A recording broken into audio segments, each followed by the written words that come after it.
The time has finally come. Brilliant Diamond and Shining Pearl have been released, and I just want to know whether or not I can beat our very first playthrough of this game using water-type Pokemon only. Water types are great because in every game we always have a lot to choose from, and bdsp is no exception, having 16 water-type Pokemon on our roster. The thing about the Sinnoh games is that we have the best water-type Pokemon to ever be created, Bibarel.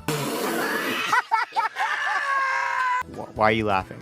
Bibarel is literally a god. Hopefully we can maintain one throughout our playthrough. I will be using Gyarados if you're wondering, but only until it learns Dragon Dance, and then I'll box him unless I absolutely need him because I'd rather use some other Pokemon. If you don't know, he's kind of broken.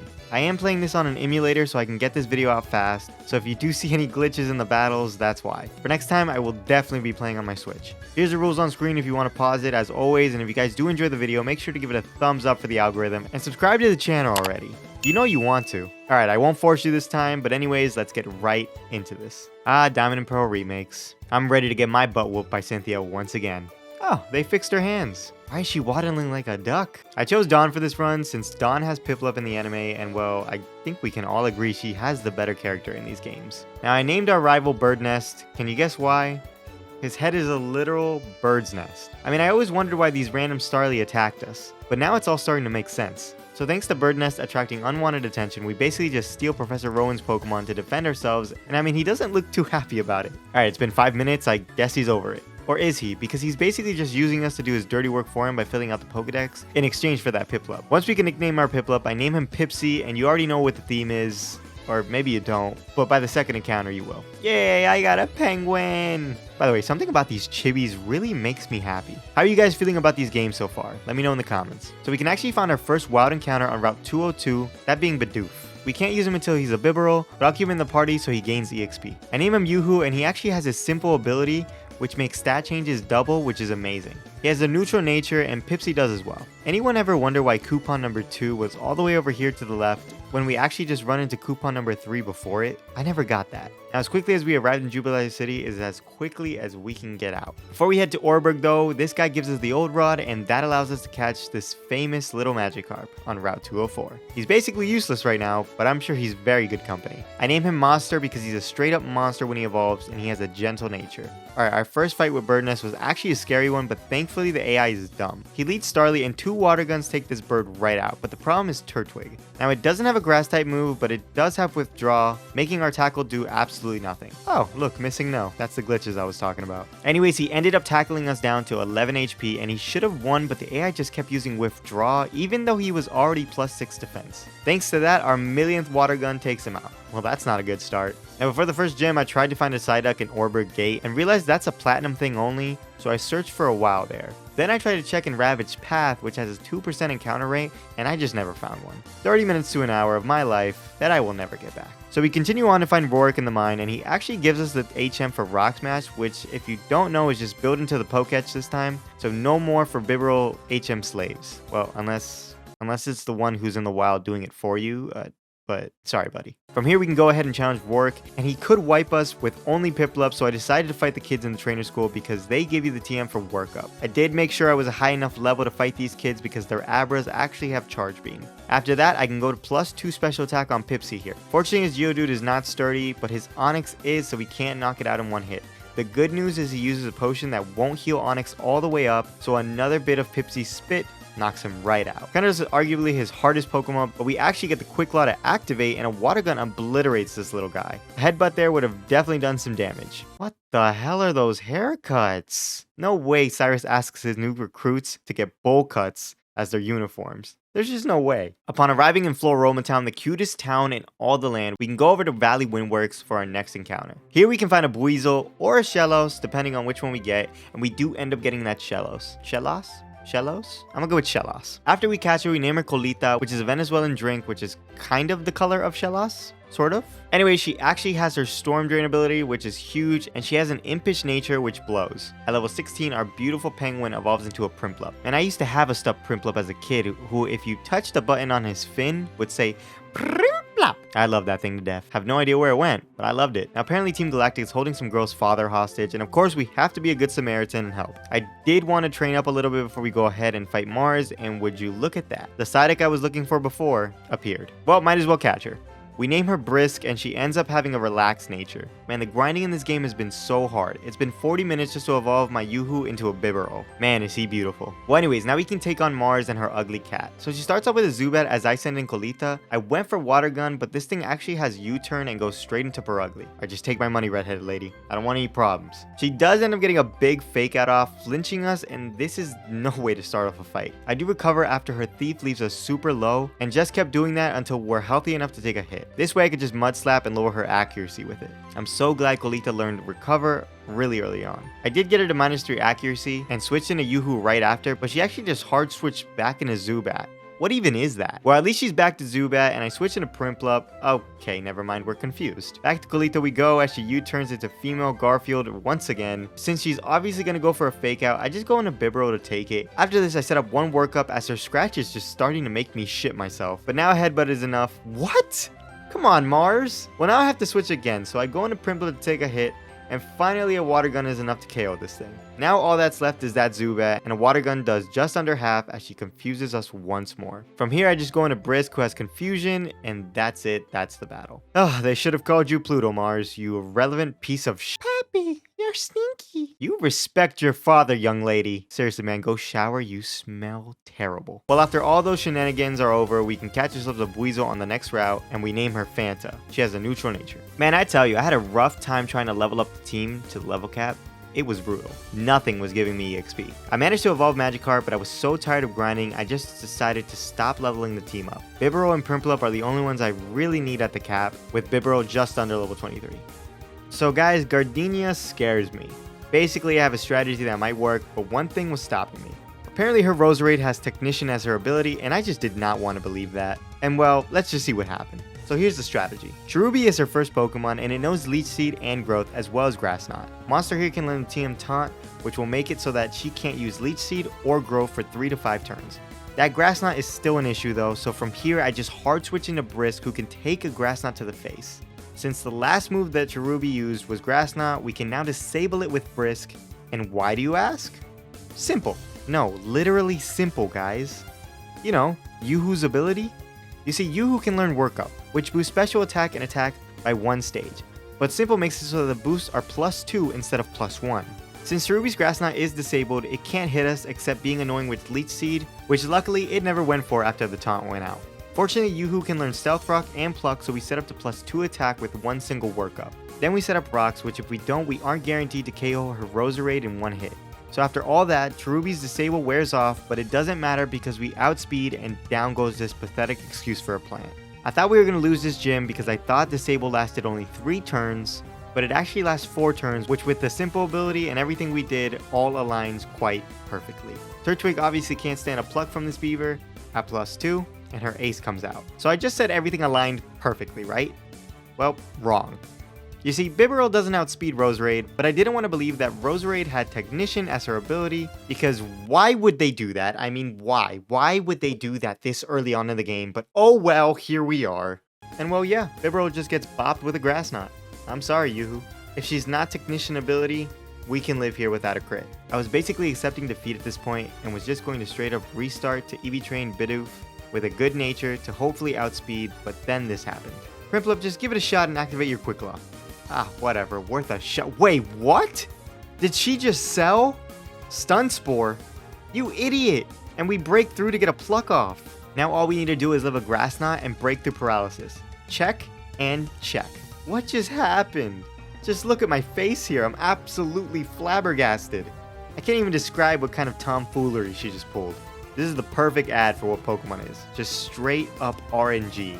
Alright, well, I'll take it. Second gym badge down. You know, I really don't want to deal with Jupiter's crap, so Gyarados, take care of it. Go join Mars on Pluto Jupiter.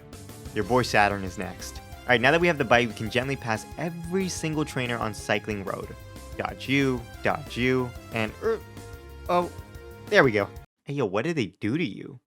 You look like a man baby. Oh, they did you cold, my boy. You don't even look intimidating anymore. Don looks more intimidating than you.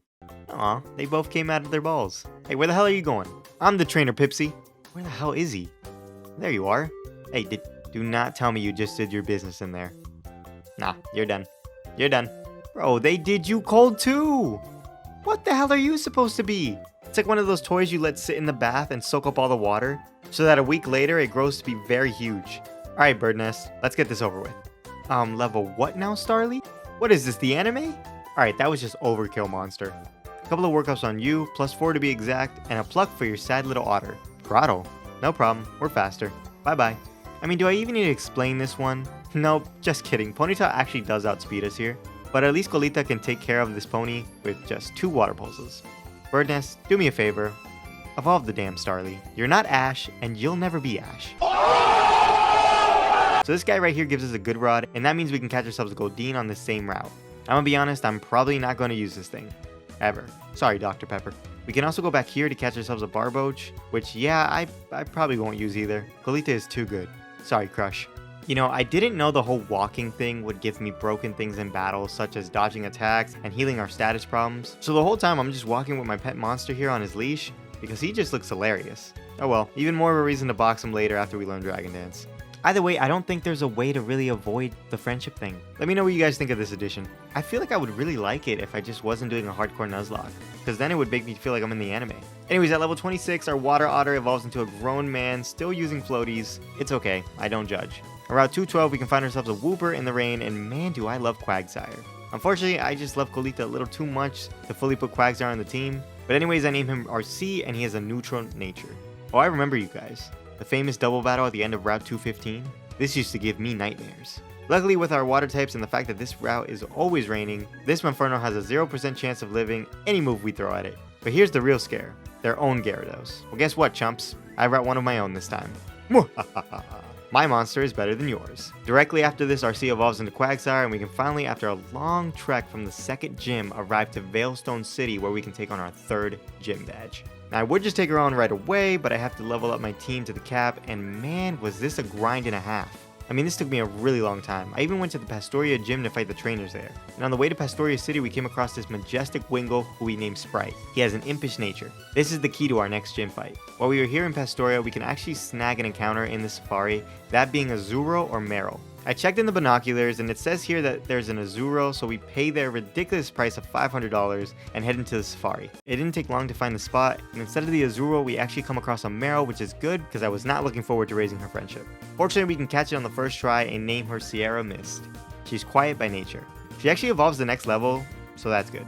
Speaking of evolutions, Colita actually evolved into Gastrodon in this gym. She's adorable. Who doesn't love a good Gastrodon? Alrighty, I made sure to level Sprite to level 30 without evolving him, because at level 30, as a Wingull, he'll learn Air Slash as opposed to not learning it as a Pelipper. This should come in handy for the fight against Maylene. Speaking of Maylene, she starts off with a Meditite. Now this thing does know Light Screen and is holding a Light Clay, I believe, so I just need to knock her out quickly with an Air Slash. Luckily we hit it, and down goes her Meditite. Now the strat here is that I put Metronome on Sprite so that the more we use Air Slash, the more powerful it becomes. So up next is her Machoke, and since we leveled up to level 31 and the Metronome is working, this Machoke is a guaranteed knockout with an Air Slash. For her Lucario, this should be a 2-hit KO now, but we actually missed the 95% accurate Air Slash, and she ends up going for a Bulk Up. She can't really touch us, so I just go for another Air Slash, and she actually misses a Screech, and Sprite gets her to just under half her health. Now she is going to Drain Punch some health back, but with the Metronome, this almost kills her, leaving her in potion range. She's obviously going to heal, and an Air Slash now is a 2-hit KO even with her Drain Punch. Looks like you're going to need a couple more bandages on your face, Maylene, for that ass whooping I just gave you. So on to Crash or Wake, and I decided to lead Gyarados on Gyarados. Now shh, he doesn't know I know this, but Gyarados can actually learn the TM for Thunderbolt, and a single Thunderbolt gets him super low. He does go for a potion next turn, but that's not enough to save him. We have the superior Gyarados, Wake. Wake up. Open your eyes. Now for Quagsire, I go into Pipsy as he sets up a Rain Dance holding a Damp Rock. Luckily we can't put the Grass Knot TM Gardenia gave us to work, and this thing gets absolutely destroyed. I would say the same thing to Floatzel here, but due to his potion and his Citrus Berry, eventually he gets us super low, so I choose Nicolita to absorb his water attack and raise our special attack. Not that it matters because we body slam anyways, securing us our 4th gym badge. I love how this guy is essentially just talking to himself, but the character model actually just turns to us because we're near him. Then he turns around like, "What? Were you listening? Don't follow me." As if he really thinks we won't follow him. Directly after this, Birdnest decides to battle us, and come on, man. A level 26 Starly?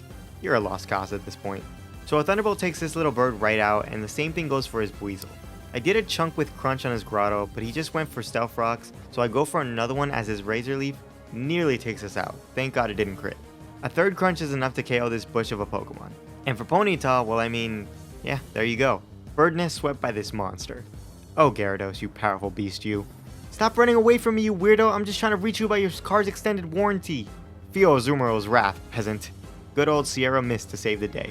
So these Psyducks won't move, but Cynthia gave us this off-the-counter medicine that should do the trick. But I'm gonna be real, if I was in the game myself, I would have just battled these innocent Pokemon to the death for them to move. Oh my god, fog in this game doesn't let me see a thing. It's worse than in Diamond and Pearl. Now Cynthia told me to deliver a charm to her grandmother in Celestic Town, but how am I supposed to know who it is? She said I would spot her immediately. Hey you, old lady, are you Cynthia's grandma? No? Okay. Wait, this chick looks exactly like the one in the Pokemon Center. And this is her grandma. They couldn't have made her look a little different? Hey yo, there's 3 different old ladies in this town that resemble your grandma. What if that lady wasn't your grandma? What if she just stole the charm for profit? I mean, it wasn't stealing because I just straight up gave it to her. So does that mean I'm responsible? Well, team, I guess we're all going to jail today. Alright, enough joking around, it's time to fight Fantina. But before we head out of Celestia Town, this guy gives us the choice specs in the morning, the wise glasses during the day, and the black glasses at night. Also, Pipsy evolved in the gym to an elegant ass penguin. Anyways, Fantina starts off with a level 32 Drifblim as I lead our newly improved starter.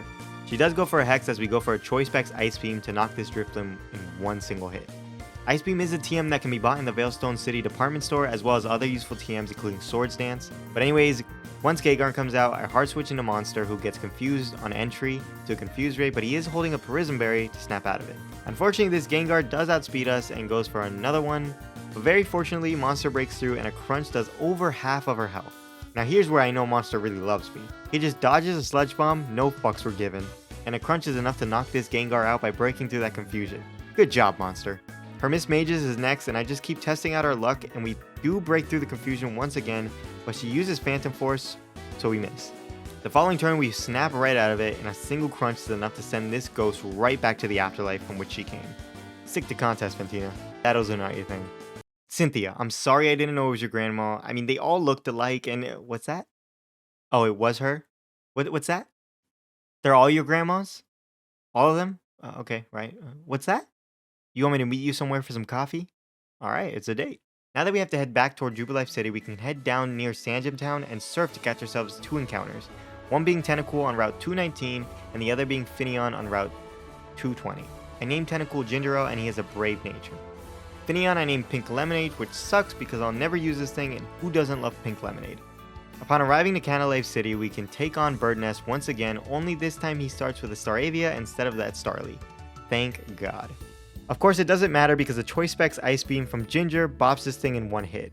Whereas My Little Pony, I go into Sprite which can get an agility off and also kill this thing in one shot. Unfortunately, this battle is still let down because an Air Slash is enough to KO Buizel from full, and for Heracross, now that we set up that agility, we can outspeed and knock him out in one single blow. His Grotto does set up a Leech Seed after we Air Slash, but this battle is over because a second Air Slash KOs him easy. I kinda wish they fixed his team a bit instead of literally just copying and pasting him in. I mean, they changed movesets, how hard is it to give him a Floatzel and a Torterra? So Byron is the 6th gym leader and father of Rourke, so if he's anything like his son, this should be a cakewalk. So turn 1, I lead Empoleon to set up Stealth Rocks as he goes for a Trick Room. After this, I use Brine to do some damage as he confuses us. From here, I switch into Colita as he sets up the sand. He does confuse us again, but we can get off a nice surf, putting him in potion range. Thanks to not getting confused at all, we surf for about a minute and eventually take him out. He did end up using all of his potions on Bronzor. Now Steelix is up and the Stealth Rocks were actually to break his sturdy, and he does end up going first due to Trick Room still being active, but Gastrodon loves us too much to be hit, so after dodging a move, a Surf is enough to KO this rock snake to oblivion. All that's left is that Bastiodon, and he can't touch us, so I just go for a Surf, but I should have just gone with an Earth Power because it's quite effective. Regardless, this battle was over from the start. Sorry, Byron. Like father, like son, I guess.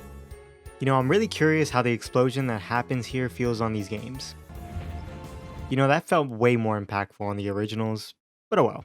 Alright, I told both the Plutos I was gonna kick your ass. So Saturn's Kadabra sets up the rain for us, which I have no idea why he did that, but I'll take it. For his Bronzor, we get him to half, but he does confuse us, and we're able to just finish it off with a Water Pulse, and finally his Toxicroak comes out, and it actually has dry skin, so I guess we know why he set up that rain. But anyways, I have to switch into Sprite. 2 Air Slashes are enough to KO this guy, and that's the battle. Rowan's probably shitting bricks right now. Pluto here does lead Golbat and flinches us one more time with Bite, but the second turn we can Ice Beam her to over half her health. Unfortunately, she reads me and U-turns out into her Purugly, which has the Thick Fat ability, reducing the damage on Ginger's Ice Beam. I do switch into Sierra and Mist to get some action, and we use Play Rough as she goes for a Growl. We actually have Thick Fat instead of Huge Power in Sierra, which sucks, but oh well. After doing basically nothing to Purugly, she U-turns back into Golbat to just die to a Hydro Pump and good riddance. From here, Fat Cat is up, and a Hydro Pump is enough to KO her from where she's at, which is nice. I do have the Scope Lens to boost accuracy on Sierra, and Bronzor is always annoying to deal with. She confuses us, so I go into Floatzel to finish her off. You're still a Pluto, Mars. Get it through your head. So now we have to head to Snow Point City, but I want to get a Pokemon that is really rare, my Milotic. I've never used one before, and I thought this was the perfect time to do so. Honestly, this is why this video took me so long. You see, Feebas can only be found in Mount Cornet in the Fog Room. In order to find it, we need to check every space in this body of water until we come across it. It can only spawn on 4 tiles, and even then, there's a 50% chance for Feebas to appear in that specific tile. Also, if it's anything like Diamond and Pearl, the 4 tiles will reset when the clock hits midnight. I thought it was a good idea to just check the tiles once to save time, but I'd recommend doing it 2 to 3 times until you find it, because I cleared 90% of the tiles before I found it. I more than likely skipped some tiles that had it and probably could have saved a lot of time. Finally, we found a Feebas at exactly 4:03 in the morning, and I had started looking at around 10 PM.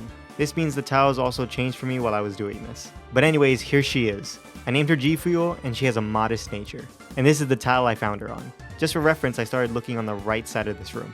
Now it's not over, folks. In order to evolve this thing into Milotic, we have to raise its beauty stat, and I didn't know it at first, but apparently we got a good nature for this because this means it'll love dry poffins, which raise its beauty stat faster. Now in order to raise its beauty stat to near max before the sheen maxes out, we need to make level 20 to 21 dry poffins. Now from what I experienced, the only berry that I could make level 20 to 21 poffins were Charty berries. And the only way to get Charty berries is once a day from this lady here in Pastoria City. Normally I would just grow them after I got the first Charty berry, because I feel like that's the easiest way to do it. Because 1, I didn't want to wait days for them to grow because I needed this video out, and 2, I couldn't just switch the clock for them to grow. But somewhere along the way I found out that I could change the internal date of Yuzu 1 day forward, save and restart the emulator so I could talk to the lady again and she'd give me one of the berries she has. If I didn't get a Charty berry, I just reset the game, and if I did get a Charty berry, then I'd roll the day forward, save, and reset the game once again. I spent 45 hours trying to reset for 1 Charty berry every time, and the longest I went without getting a Charty berry was probably an hour and a half. So you can imagine this was brutal, and I was just pulling my hair out, especially after everything I went to get this thing. But I wasn't going to give up. Eventually I got about 6 Charty berries and made each one into level 21 dry poffins. I fed them to G Fuel and saved the game. I would always save before I made the poffin to make sure it was level 21. Then after feeding G Fuel 6 of them, I saved and tried to see if I could get away with feeding her level 17 dry poffins from wiki berries I had, and if it didn't work, I just reset and go look for more Charty berries. But I was frustrated at this point, so I did try it and it worked. G Fuel finally, after 11 hours, evolved into a beautiful Milotic. Wow, that was insane. Someone shoot me. Finally, we can progress through the story, and once we reach Snow Point City, we can go ahead and fight Gym Leader Candace, and man, since everyone got their video out already, everyone has been making this Candace joke. I want to say it, but I won't.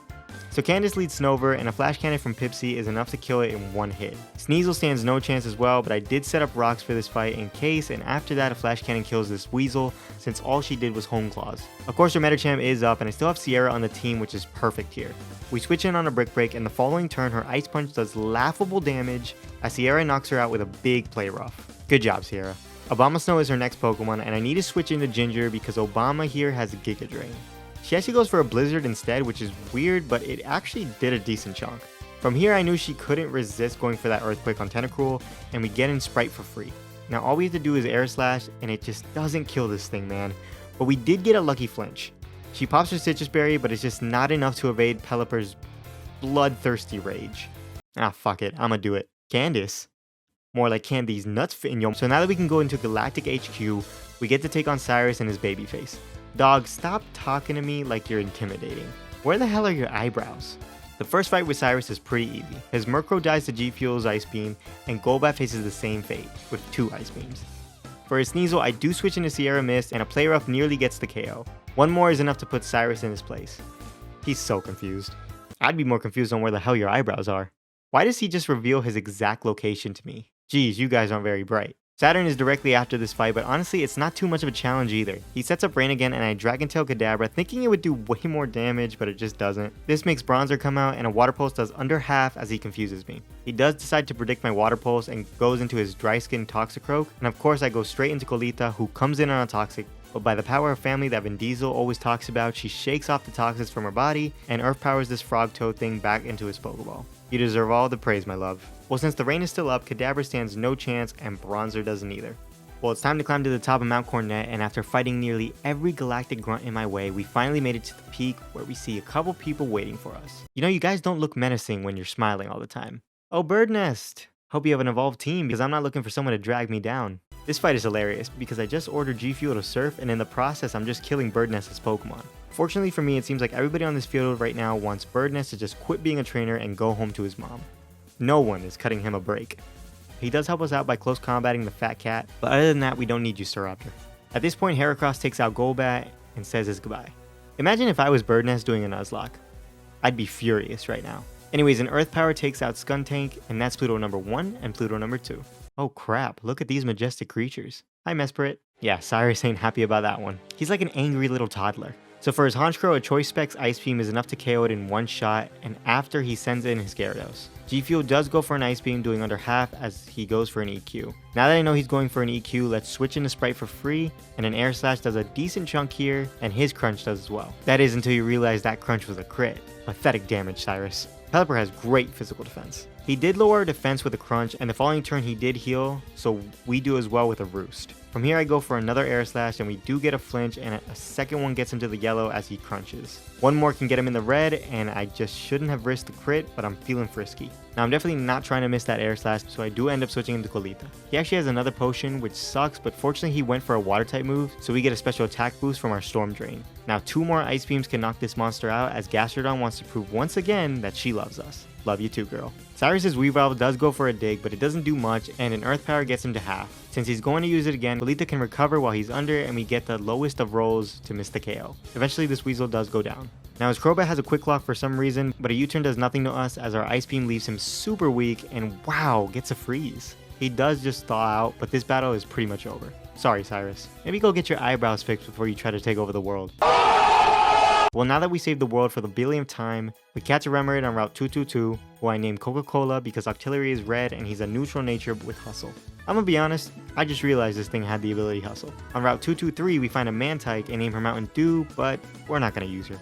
Before I took on Volkner, who's itching for a good battle, I did level up my Pokemon a little, and Octillery is on the team instead of Sierra Mist. Volkner should be a tough fight, but check this out. Raichu only knows Electric-type moves and has Surf as a Water-type move. His Surf would be an issue if we didn't have Storm Drain, but since we do, we can get a special attack boost on the first turn. Now I did try to get another boost, but the AI would just not go for it, and well, we don't need it anyway. So eventually an Earth Power takes this Raichu right out. His Ambipom does get a Fake Out off, and a double hit, but an Earth Power is enough to KO him as well. His Octillery is going to hit us with an Aurora Beam, so we can recover to get some health back, and then an Earth Power does come shy of the KO. He did use a potion, but we actually get a higher roll on the second Earth Power. Finally, his Luxray just can't do anything to us, so bye-bye Luxray. Pretty easy fight with Colita on the team. He wanted an exhilarating fight, and instead he got humiliated. Honestly, nothing happened in Victory Road, so here we are at the Pokemon League.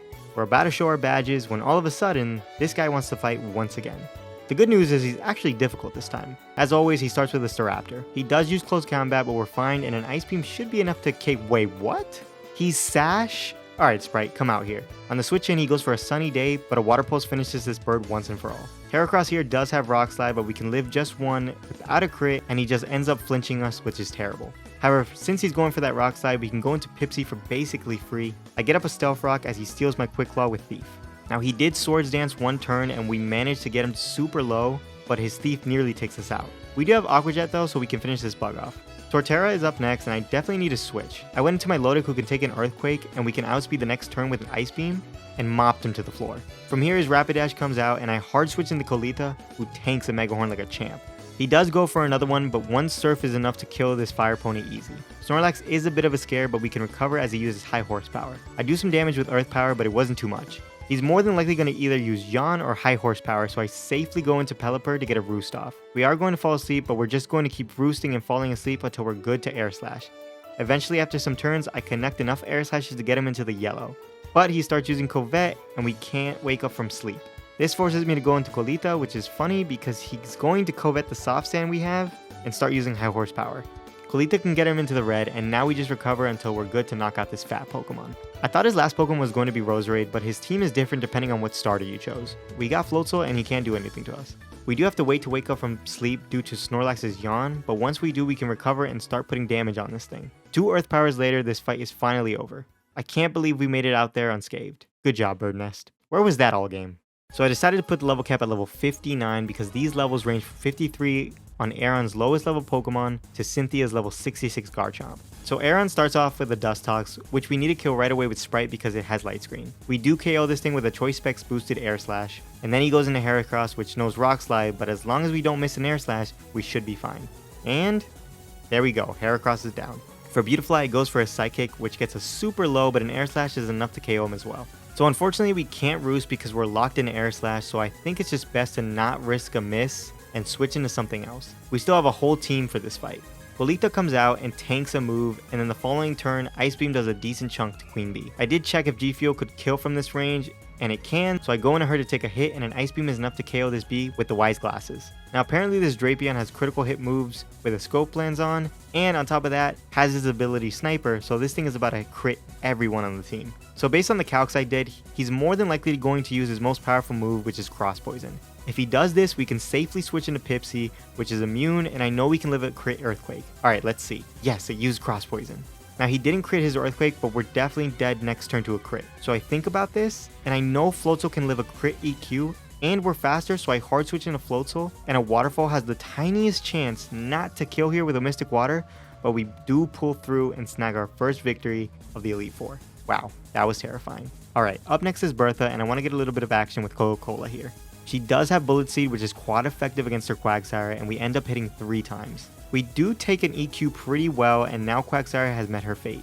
Coming up is a Sudowoodo, and a Scald is enough to one-shot this thing to the next dimension. Now the Swish Cash does have a Rindo Berry, weakening our Bullet Seed, but the good thing about Bullet Seed is the berry only works on the first Bullet Seed we hit, so the rest will do normal damage. And would you look at Coca-Cola? She just hit 4 times for the knockout. Good job, girl. She does switch into Golem, which will allow us to go into Sprite on an Earthquake for free. From here, we're going to bait a Stone Edge and switch into Pipsy, but Pipsy does end up dodging it, which is great. We can surf her down to her Sturdy, as she oddly enough just goes for a Rock Polish. Now, her Earthquake was not going to kill us unless she crit, but thankfully she did go for a Rock Polish because now she'll heal and we'll surf her down to her Sturdy again. Now she's going to heal here, and if I surf her down to her Sturdy, then she's going to outspeed and maybe kill us if she gets a crit. So what I did was just Aqua Jetted her, which is a nice 2-hit KO on Golem. So a Powdon is going to come out next, and we can bait that EQ, go into Sprite for free, and a Choice Spec Surf is enough to KO Hippowdon in one single blow. Bertha, you're getting too old for this. On to the next Elite Four member, Flint. Flint starts off with his Rapidash, which we can surf to death with Pipsy.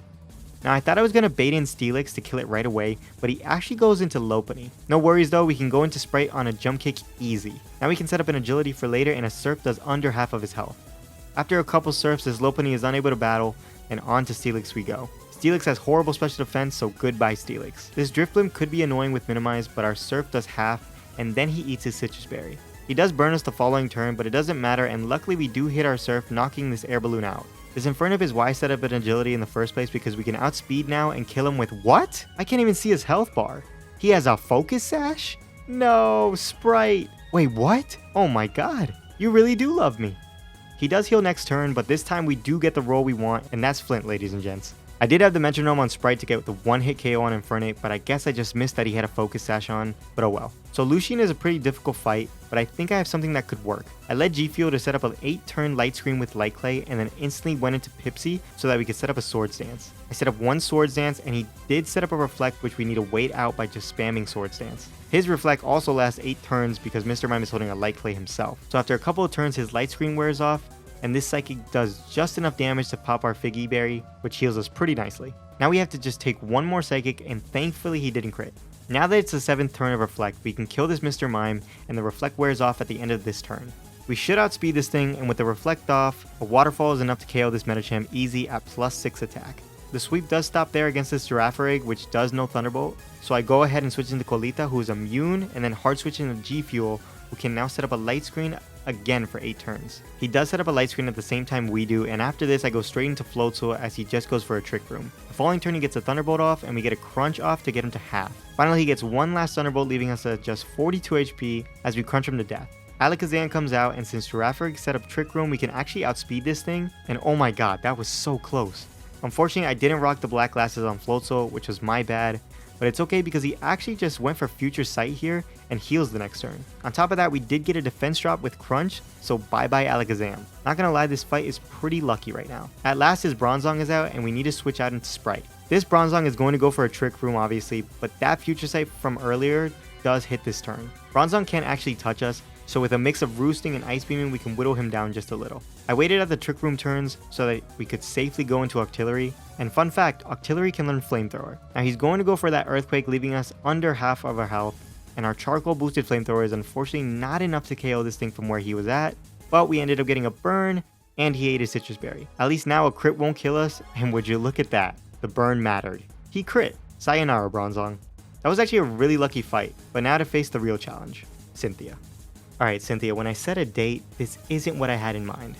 So for Cynthia, she leads that famous Spiritomb as we lead our own Milotic. I do get a Surf off first to do some damage, and after taking a hit, I get an 8 turn light screen off. From here we switch into Pipsy, and she actually used Sucker Punch, so we're in for free now. Now all we do is get the +2 special attack with Work Up. Now I should have waited out her Sucker Punches, but I didn't think she'd just keep using it. But she did, and we do take some damage, and a Grass Knot is just enough to take her out from where she's at. After this, Gastrodon comes out, to my surprise. I thought Roserade was going to come out here, but oh well. A single Grass Knot is enough to destroy her in one hit.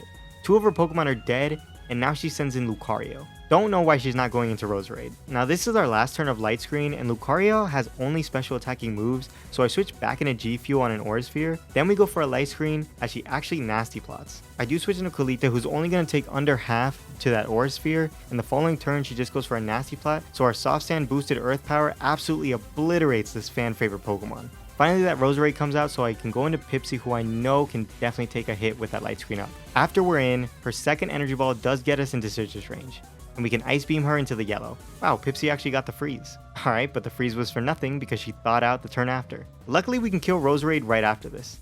Milotic does come out next, and I thought we were fine, so I just went for Grass Knot and crit her to half, but I totally forgot what Miracle even was until this happened. I'm so sorry, Pipsy. Miracle is essentially counter, but for special moves.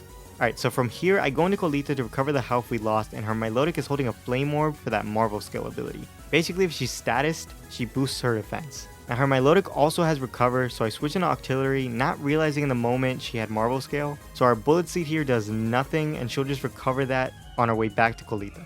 From here, I just go into G Fuel so I can recover health on her as well. And she actually burns us with Scald, which is great for Milotic, but this dumb friendship feature gets rid of the burn, and it says I shouldn't worry, but hell yeah, I'm worried. That's a nice thing to have on G Fuel. Now I go back into Colita, eventually getting a special attack boost from one of her Scalds, and at this point I'm just Earth Powering and Ice Beaming to not get her to use that potion. And well, eventually she does get into potion range, which is bad because I am running out of Earth Powers. After a while I get her down, and an Earth Power kills this thing once and for all. Now the big bad girl is out, Garchomp. So she does go for a Swords Dance, which I'll be honest, I completely forgot about. And she has a Yachi Berry, which reduces the damage on our Ice Beam by 50%, so we can't KO it in one hit. Now Colita is basically dead to her outspeeding next turn. I'm sorry, little one. Alright, at this point I'm basically accepting defeat because I have no one that can outspeed this thing. Sprite comes in and gets absolutely destroyed by a Dragon Claw. Coca-Cola can't survive nothing from this thing. And Floatzel unfortunately doesn't outspeed, and on top of that I didn't put Ice Beam on Floatzel. And this whole time I'm wondering where the hell are my friendship boosts I've been getting all game. Not even all game, I dodged so many attacks from Milotic with Colita. Oh well, it was a fun run. Wait, Floatzel? He lived on 1 HP? Come on. No, damn it. And if it wasn't for that rough skin, we could have Aqua Jetted the next turn and won. Well guys, that's it. We could not beat a Pokemon Brilliant Diamond Hardcore Nuzlocke using water types only. I'll be honest, I made a few mess ups and I didn't prepare well enough, but I still had loads of fun playing through these remakes. The unfortunate thing is, if we had Ice Beam there, we totally win. Another way we could have won is by having Agility on Pelipper, but I did replace Agility with Substitute for a strat that I was going to do against Lucian, but it wasn't going to work, so I just scrapped it. And by that time, I mean, I had already saved. If I had Agility, I could have used it on my Milotic while it was weak, take out my Milotic, and outspeed Garchomp to take it out on the second turn with Ice Beam, assuming it did go for that Swords Dance. But it's okay, because we have to learn from these things. Let me know how you're liking the remakes, give me video suggestions, and subscribe and like the video for the algorithm. That's all from me, guys, and I will see you guys in the next one. Bye!